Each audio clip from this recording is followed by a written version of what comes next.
Good morning, world. I am actually up early. It is almost 9:30. Yay! I was up like literally. I woke up at 8 and I'm like, really? And I tried to go back to sleep and I couldn't, so I was up at 8:30. Which was nice. I actually got to have a nice breakfast today. Instead of having cereal, I got to have waffles. My waffles, which my mom doesn't like because I toast them and I put peanut butter on them and then I stick them in the microwave for like 15 seconds, take them out, put maple syrup on them. And I was like, really? I'm like, yeah. Granted, this is the woman who, when I order a pizza sub, she gets this look of a, because I get pepperoni and sometimes ham, and then I have the mozzarella and the marinara sauce, and then I will get pickles, onions, oregano, parmesan, and honey mustard. And my mom is like, ew. And I'm like, it's actually really good. Like, seriously, honey mustard and marinara sauce are things you would not think go together. They actually work really well together. I don't know why, but they do. My hair. My mom asked me yesterday if I cut my bangs. I'm like, no. My bangs are just in that really annoying growing out phase where no matter what I do, they will not lay straight because the tips of my hair will curl, especially on the back of my neck. I actually have strands of hair that just curl up and they look horrible. So my bangs don't like me. See my hairstyle today? This is the I'm not taking a shower yet, but my hair looks horrible, but I'm sick and tired of putting it in braids because it never stays so, and I don't want to put it in pigtails, so I'm just going to do these really messy, awful buns on either side of my head. So that's my hair today. But look outside. See the nasty day? Yeah, God decided to turn off the heat again. So this time it looks like it's staying off. We had two nice days in the 50s. Sunday was nice. Yesterday was okay. It was rainy, but it got sunny. And then all of a sudden, last night about 10 o'clock, all of a sudden the wind picked up and rain started pouring in. And I was watching the news because I always watch the local news before I go to bed. And they were saying, oh, Consumers is on alert, which is the big energy company here. Consumers Energy was on alert because they were already getting power outage reports in some of the local cities, and I'm like, oh, that's nice to know. So like at 10, 11 o'clock at night, I was frantically plugging in my phone, my Kindle, my DS, my computer, which I was editing videos on, and to try and keep them charged because last time we had a power outage, we weren't expecting it, and none of my stuff was charged. And thank gosh the power came back on really soon, so it was like horrible. But yes, it is cold now, and I think there's a spider on my window. Oh, there is. I gotta take care of that. So let me go take care of this spider, and I'll be right back. No more spider bites, because I feel like something's been biting me at night lately. I think that was it. So my mom and I do not do good with spider bites. My bed is not made. I need to make my bed. But yeah, really blustery day today. It's not supposed to get much better. It makes it a perfect day to spend the morning working on my writing because like I said, I only have like 10-15 minutes left. So my goal is this morning to get all that writing done and get that chapter posted. And then after lunch, my plan is to have my brother help me haul stuff up down Christmas decorations up from the basement from our storage unit and get the tree in the living room decorated so that can be decorated today. And then I take a shower. And then I will watch my Rudolph movies because I have two. I will watch my Rudolph stuff, and then that will probably take me through dinner. If I finish them before dinner, I will probably end up watching Winx Club, which I have started rewatching. Okay, I know it's totally lame, but I love Winx Club. It is amazing and awesome. I don't know why, it's just good. Maybe it's because I really like those magical girl shows. Because they're so cool, and it's like the first time I ever really saw that was Princess Guinevere and the Jewel Rider, so I can't believe I still remember that. Barely, but I do. But then after dinner, I will probably hop on Old Republic and try to finish out the prologue for the Consular. And then tomorrow night, I don't think I have anything planned. With the story written, I can take one day off so I can get the interlude written Thursday and Friday and get that posted Friday. Or I might go ahead and try to write the interlude tomorrow, but I have George Blanchard's The Nutcracker on Thursday, so yeah, I could get the writing on, and then probably like Friday, just take the entire day because nothing will be on. I will have nothing to do except this, and then probably just take the entire day and just play Old Republic because I still have to do the Directive 7 flashpoint for my smuggler. And then I still have to do Ilum with my smuggler. Which it's a pain and a half to do Ilum. And with the Knight and the Jedi, with the Jedi classes, the Knight and the Counselor, Ilum is pretty much exactly the same. There's no deviation in the story arc for Ilum for the Jedi. So my thing is it's going to be the exact same story arc for the Smuggler, which makes absolutely zero sense. But I don't know. So I have to get, which I don't think it will be, but I have to do Ilum because and Ilum is a pain just because, well, it was a pain. Now I'm over level 50, so it shouldn't be that big of a pain. But Ilum is also a pain because to wrap up the Ilum story arc, you do 2 flashpoints back to back. And I've described flashpoints to you. They're these really hard, horrible modes, or like the ultimate dungeons that they space throughout the story. And like you have to do certain flashpoints or for the regular story or the main story or the side storyline does not make any sense. Like the first time I played through a storyline, I was going on these story missions and I had these people calling me the hero of the SLS. I'm like, what the heck is that? Who is Darth Malgus? Who is Grand Moff Kieran? Who are these people? And it turns out they were people from the first flashpoint you meet in the very first flashpoint you do in the storyline called the SLS. And I didn't do the SLS, so I didn't have a clue who any of these people were. So flashpoints are kind of important to the story if you want to keep doing them. I'm like, seriously? Luckily, not all the flashpoints are part of the story. There are some like Hammerhead Station.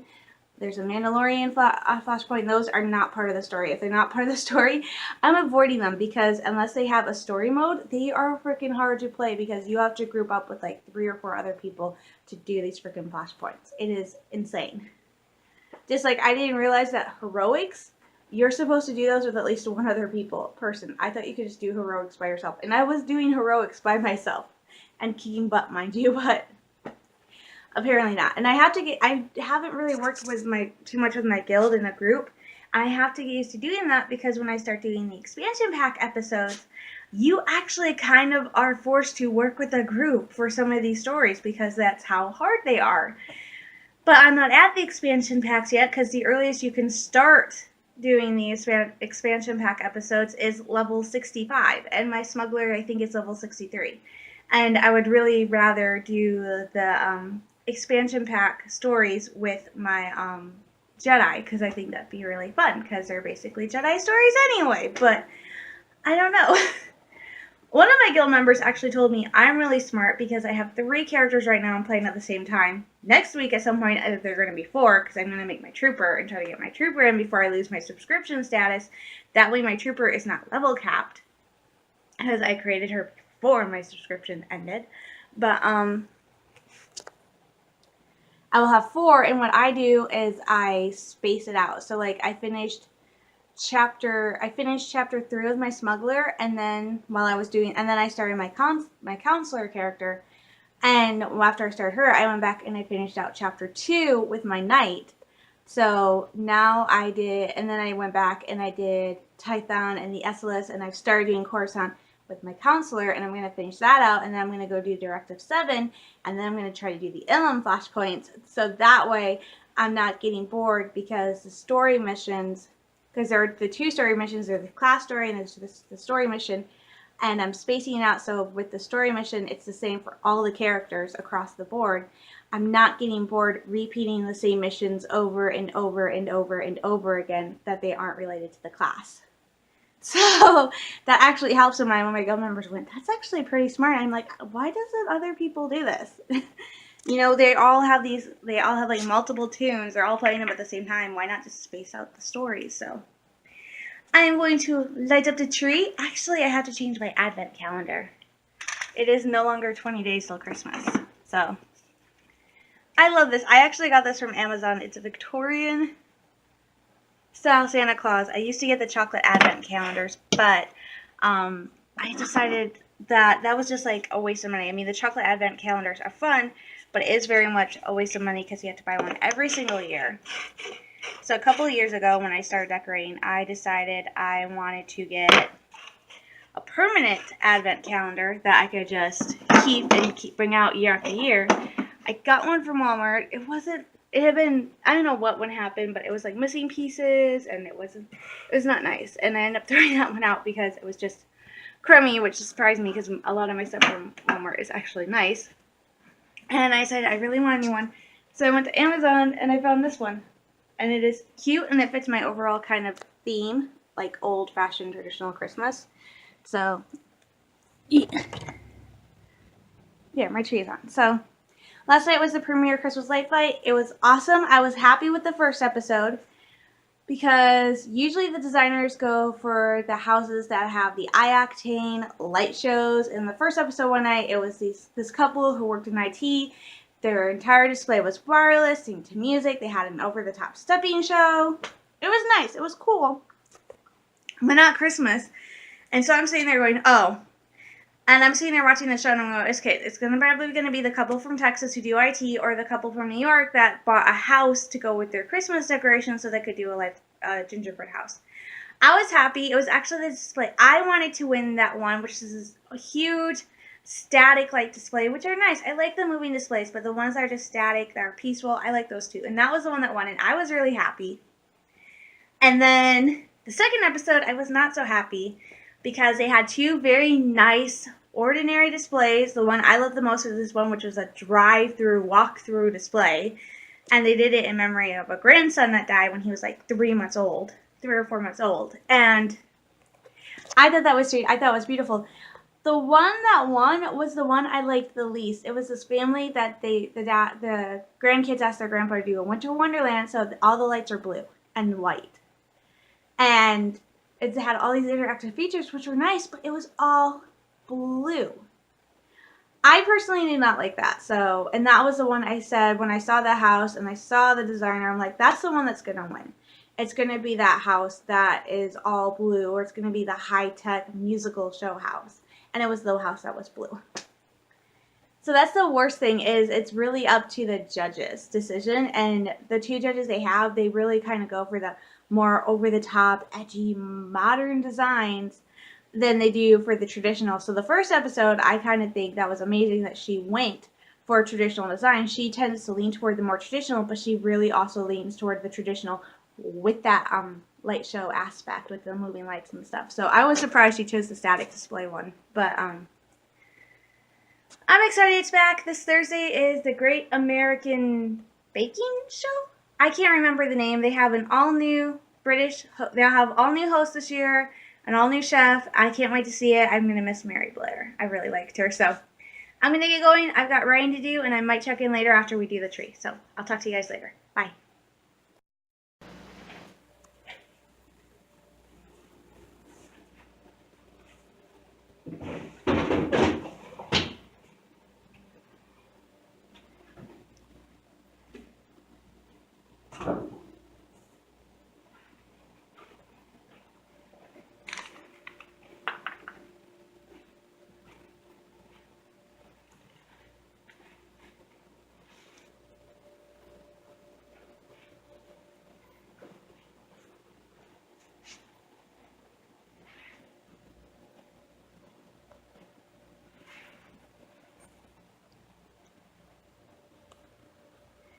Alright guys, so this is kind of stage 1 of the family tree.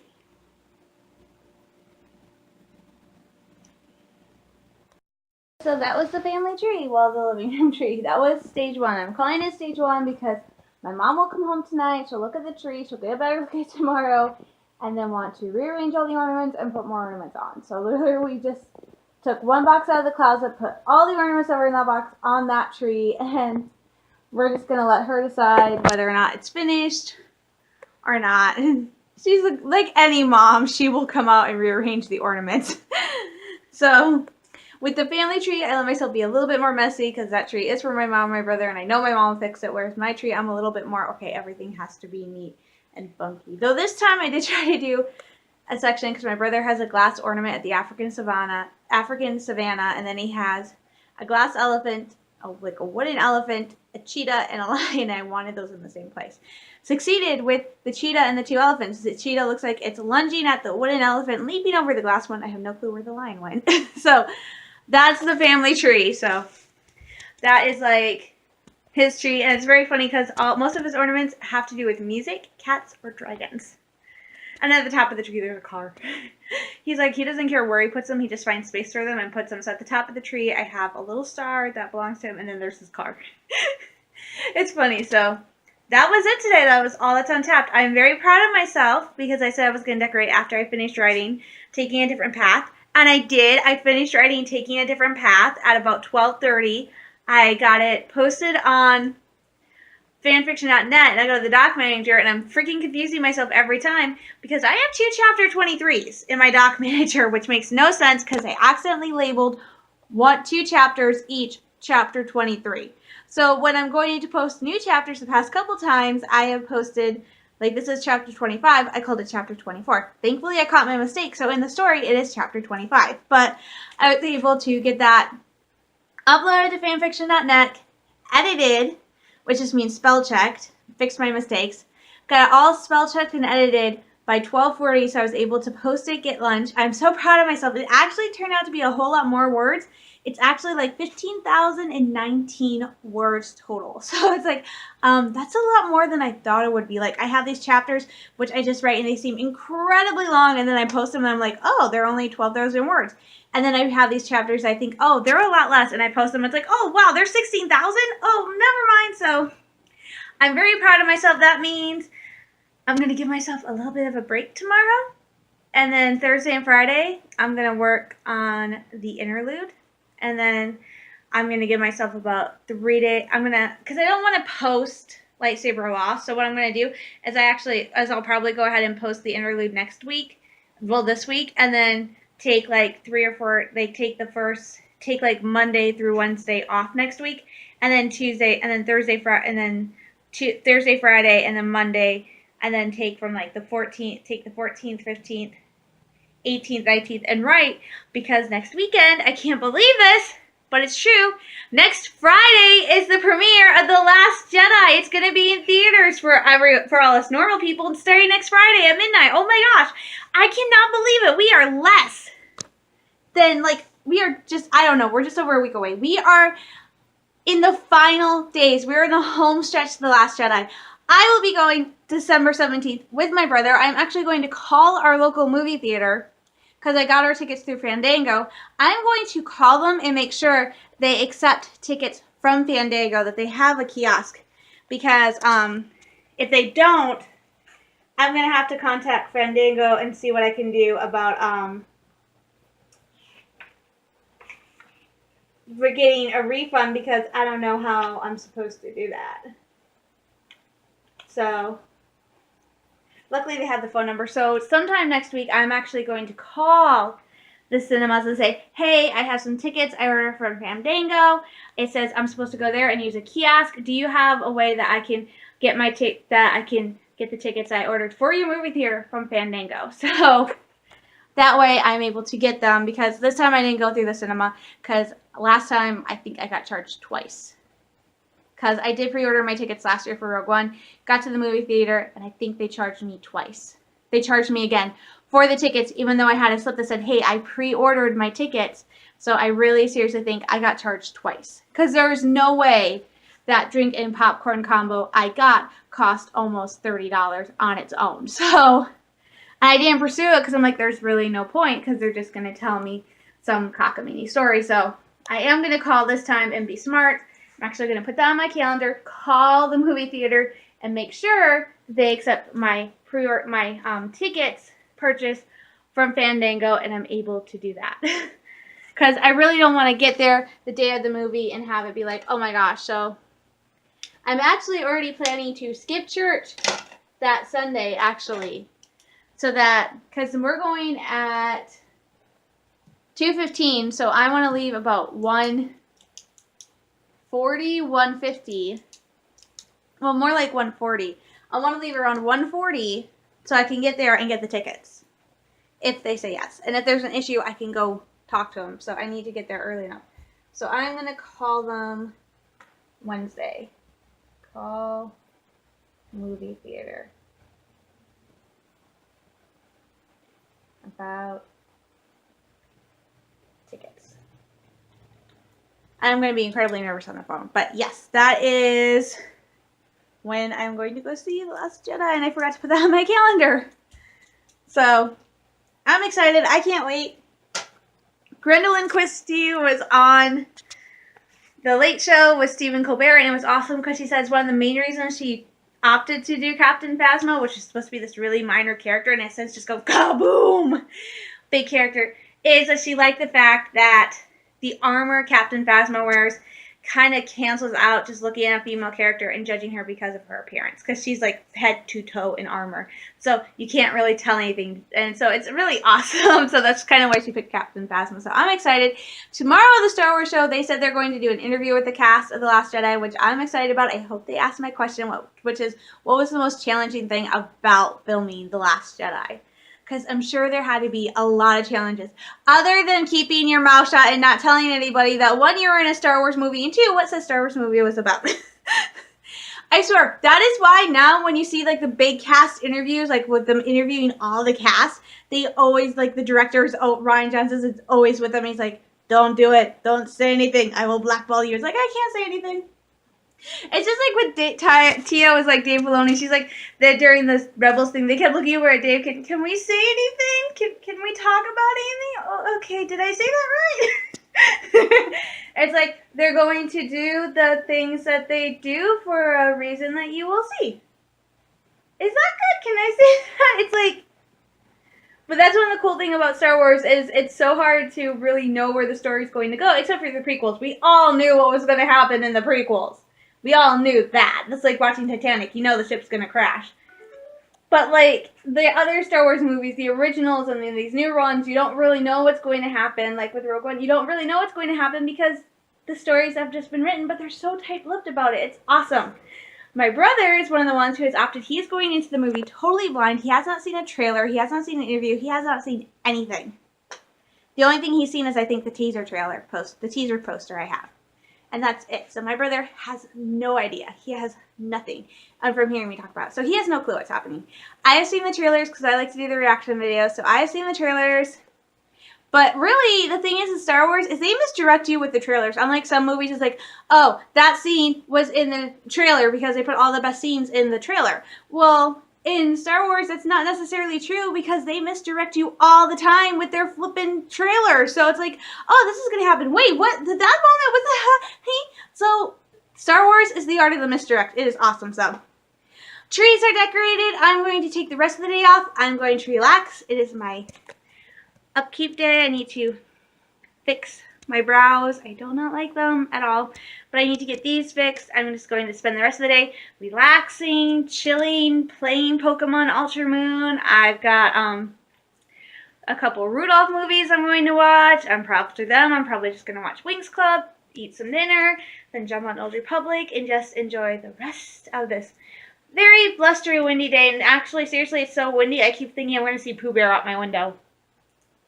So I'm going to get going. I hope you guys have an awesome Tuesday. Stay safe. Stay sane. I'm not sure I'm going to talk to you guys tomorrow. So if I don't see you guys, if I don't post, so look for a post probably Friday. Because I'm not sure I'm going to post anything. Because I think I might take another day off tomorrow just to relax and see if I can get the interlude done early. So I'm going to get going. Stay safe. Stay sane, you guys. I'm sending you all lots of love, hugs, and prayers. And I will talk to you soon. Bye.